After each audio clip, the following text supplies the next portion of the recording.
Regresamos después de una pequeña pausa y lo que estábamos, damos la bienvenida al doctor José Domingo Schevenini Stefanoni de la Universidad Autónoma de Querétaro, quien colaboró en el número 60 de la revista Noesis con el artículo La prohibición nacional del cannabis en México, revisión histórica de la relación entre leyes y ciencia. Doctor, muy buenos días. Continuamos con la plática. Hola, Lourdes, buenos días. Muchas gracias por la invitación al programa. Y también agradezco al doctor Isaac y a todo el comité editorial de la revista Noesis por el haberme permitido publicar este artículo en esta revista. Muy contento de ver reflejado este esfuerzo en una publicación tan apreciada en el mundo académico y entre especialistas de ciencias sociales en el país. Doctor, hablando de la prohibición de la cannabis, ¿cuáles son los puntos donde la ciencia y las leyes coinciden y cuáles son los puntos donde de plano no encontramos conexión?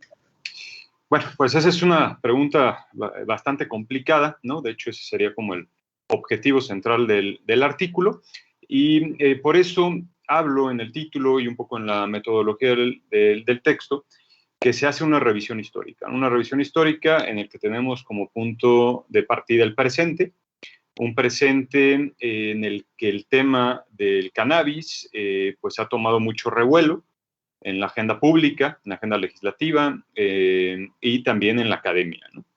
Entonces podemos decir que desde que este tema toma revuelo en esta agenda, que podríamos ubicar en los últimos 5 años, cada vez ha habido más evidencia científica para poder abordar el tema con mayor objetividad.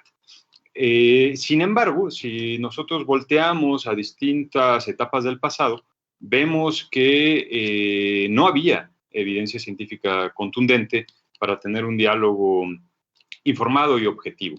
Entonces, la pregunta que nos hacemos, la pregunta de la que partimos en este artículo, es si en el momento de las primeras prohibiciones, que son hace un siglo, en específico 1920, 17 es la Constitución, que es la que habilita el marco legal, y luego viene unos cuantos años después, en 1920, la primera prohibición nacional.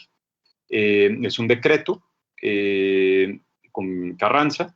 Entonces, la pregunta que nos hacemos es ¿cuál era la evidencia científica o al menos los argumentos y los razonamientos detrás de esa prohibición?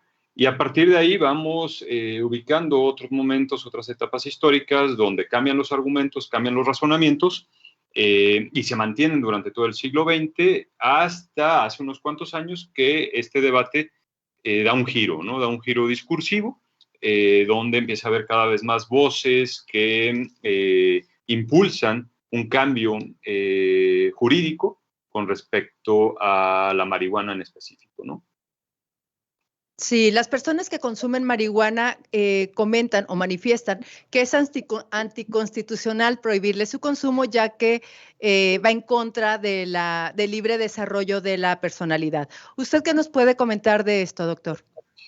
Sí, pues ese sería, digamos, que el punto clave del debate contemporáneo, ¿no? Y más allá de lo que opine la ciudadanía, que considera que esa es la razón por la cual el Estado debería de permitirles consumir marihuana legalmente, aquí lo interesante es que ese argumento ya fue planteado y avalado por la Suprema Corte de Justicia, ¿no? De la Nación.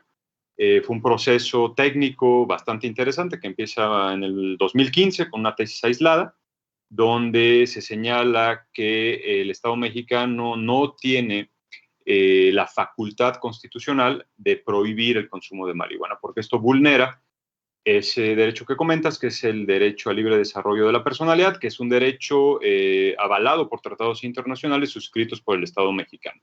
Entonces, a partir de ahí empieza la Suprema Corte a resolver en el mismo sentido, ¿no? 5 ocasiones consecutivas y se crea una jurisprudencia en el 2019 y esa jurisprudencia, digamos que ya vuelve este criterio general, ¿no? Para toda la ciudadanía mexicana. Entonces, con ese criterio de la Suprema Corte, pues esta historia, digamos que entra en un nuevo territorio porque ya es obligación ahora del Poder Legislativo promulgar una ley, ¿no? Una ley federal para que se regule la marihuana en México, como ocurre en Canadá, como ocurre en Uruguay, todavía no en Estados Unidos en su conjunto, porque son solamente una serie de estados, pero digamos que ya está puesto el andamiaje jurisdiccional por la Suprema Corte y legislativo por el Poder Judicial. Falta ahí todavía que se apruebe la ley en Cámara de Diputados, que eso puede ocurrir en cualquier momento, o tal vez se quede ahí atorada, ¿no? Eso todavía no lo sabemos, pero digamos que ya está ahí el andamiaje para que México se sume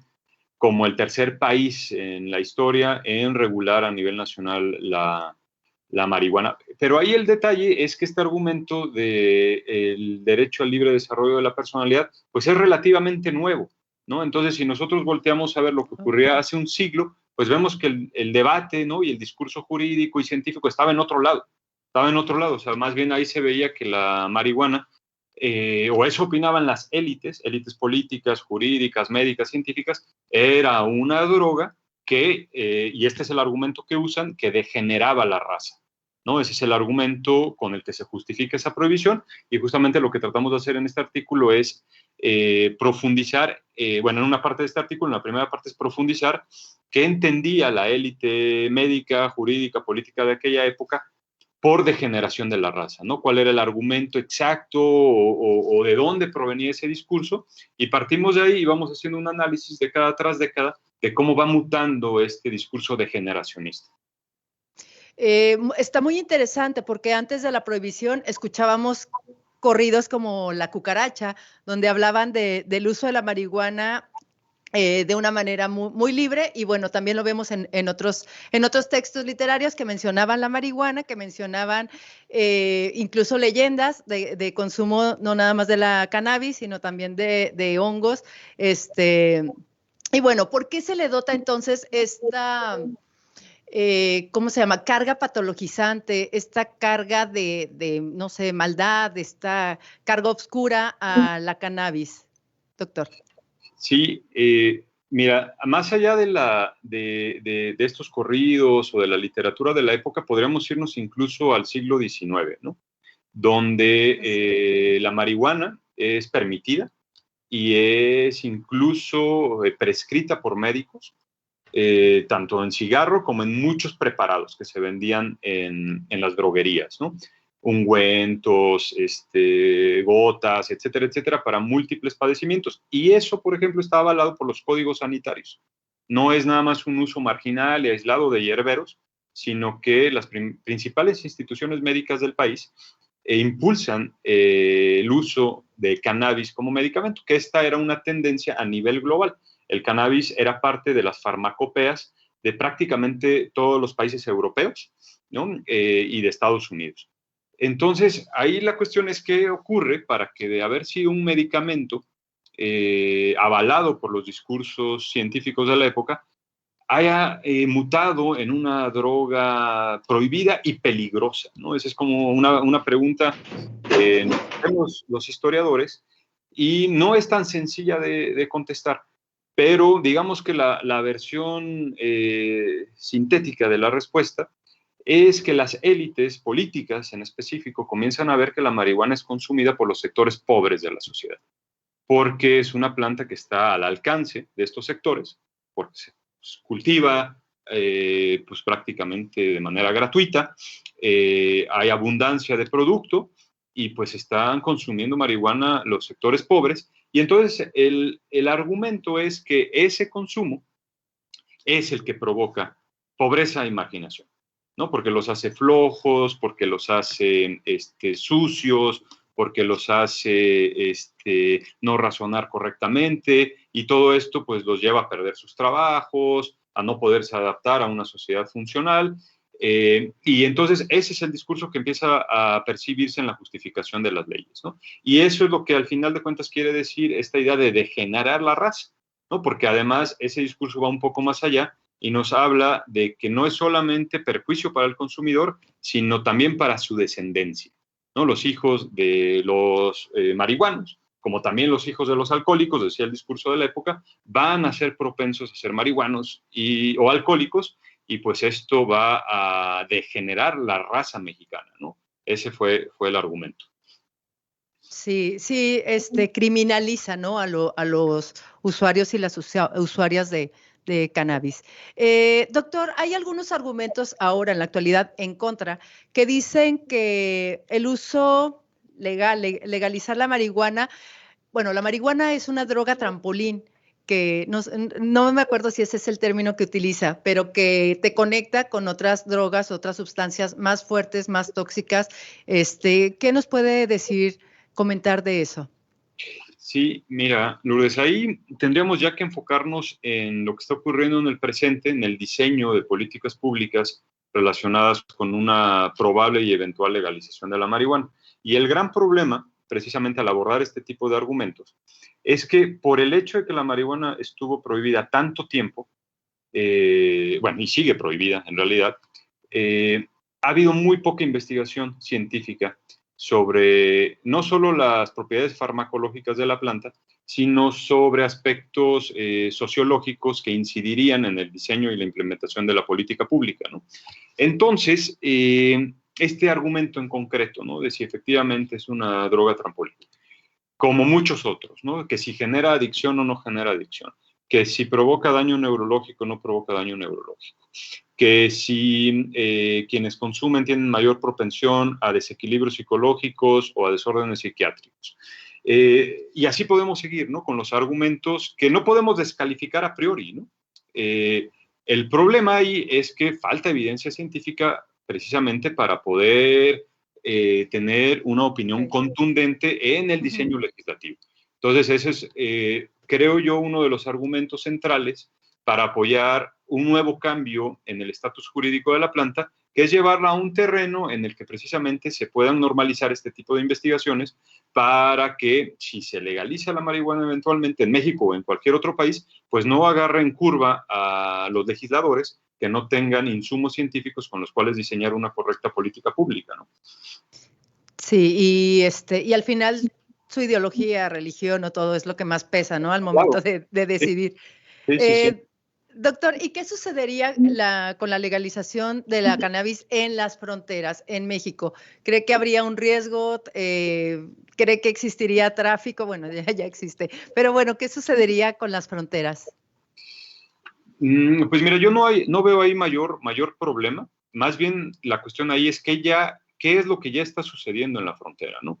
Específicamente en el caso de California. California es un estado que ya reguló la producción, cultivo, venta y consumo de cannabis en todo el estado.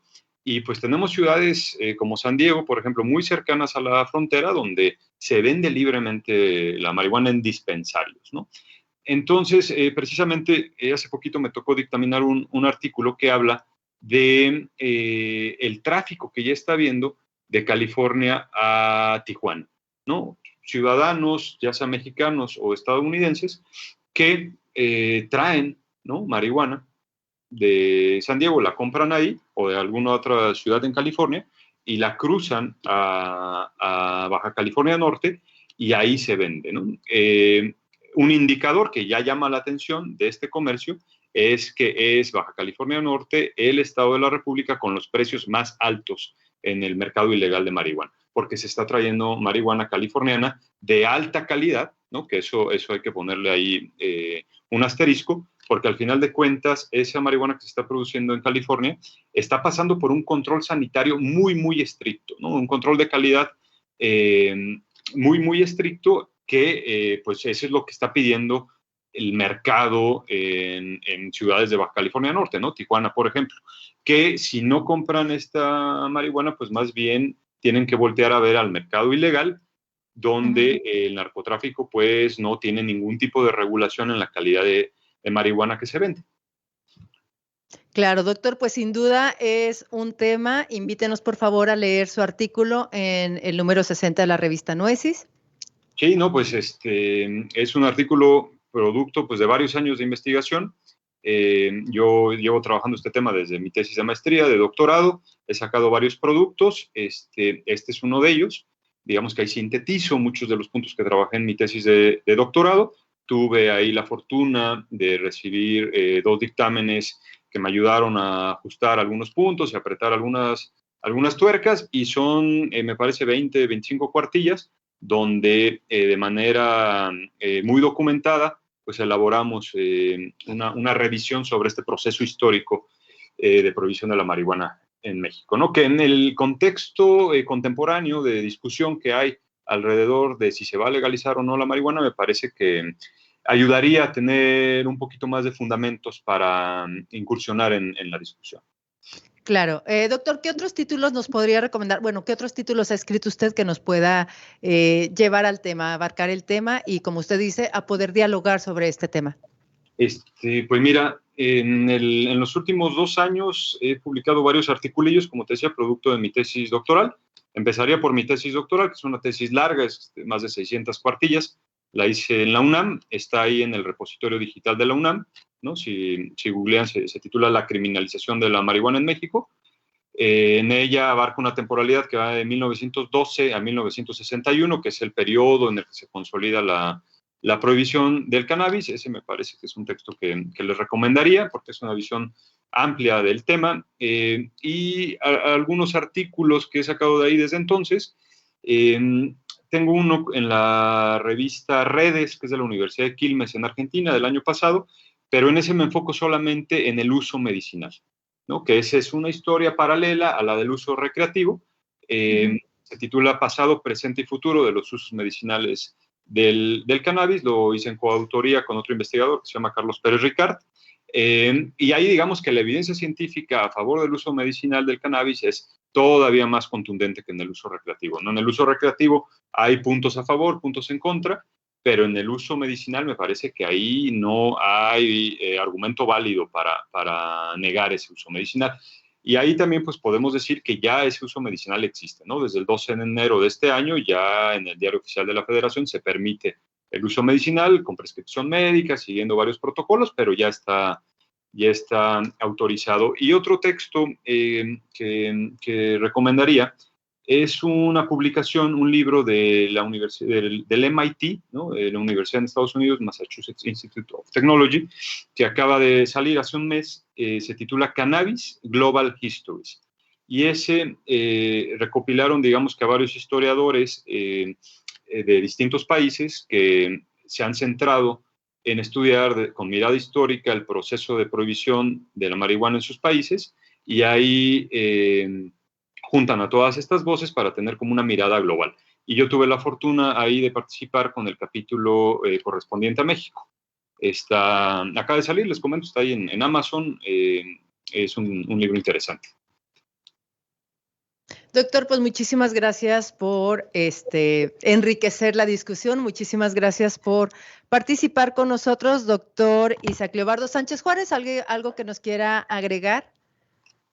Sí, bueno, invitarlos nuevamente a leer la revista, en particular el artículo del doctor José Domingo, La prohibición nacional del cannabis en México, una revisión histórica entre leyes y ciencia. Ahí está disponible en nuestra página web, info.uacj.mx/noesis. Entren, léanlo, como escucharon, pues es un tema que seguramente nos conmueve a todos, nos invita a la lectura, a informarnos y tener como siempre referencia buenas fuentes, en este caso la del doctor José Domingo, y agradecer pues a su universidad también, a la Universidad Autónoma de Querétaro, que es una universidad hermana de la UACJ y que ahorita está trabajando bastante en temas atractivos. Es el que hoy presenta, pero también ellos están trabajando en una vacuna, por cierto, para el tema de COVID-19, es de las pocas universidades. En fin, muchas gracias a la Dirección General de Comunicación Universitaria, a ti, Lula, y a Radio UACJ, a todos los que hacen posible pues la transmisión, y seguimos a la orden. Y hay que utilizar el hashtag #LeeNoesis. Vamos ahora a utilizarlo para promover la lectura. Muchas gracias. Gracias, doctor. Gracias. Muchísimas gracias, doctor Sánchez Juárez. Muchísimas gracias, doctor. Y pues nos quedamos en el programa. Continuamos. Hasta luego. Ahí está. Pues gracias, Lula. Buen día. Gracias. Doc. Que esté muy bien.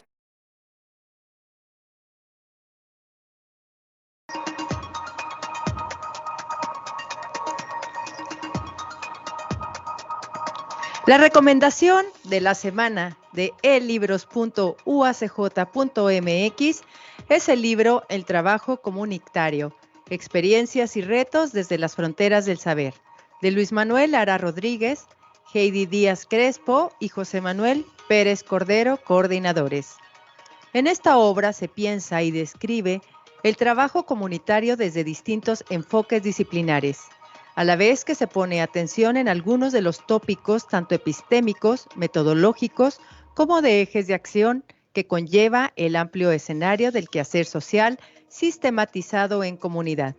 Teoría, experiencia y retos son 3 de las pautas que permiten a las y los autores de este libro tratar acerca del trabajo comunitario, profesionales de la academia y del transitar e indagar en y con distintas poblaciones en sus espacios, en momentos cotidianos del repensar y actuar ante sus problemas sociales más próximos.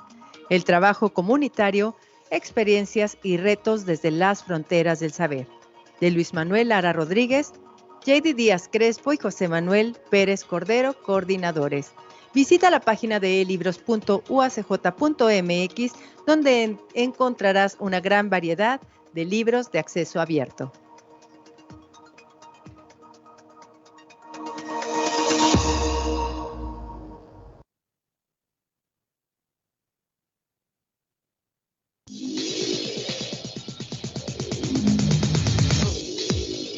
Muchísimas gracias por acompañarnos en este martes. Recuerda que nos veremos el próximo martes a las 10 de la mañana. Soy Lourdes Ortiz y recuerda que en UACJ seguimos editando. Hasta la próxima.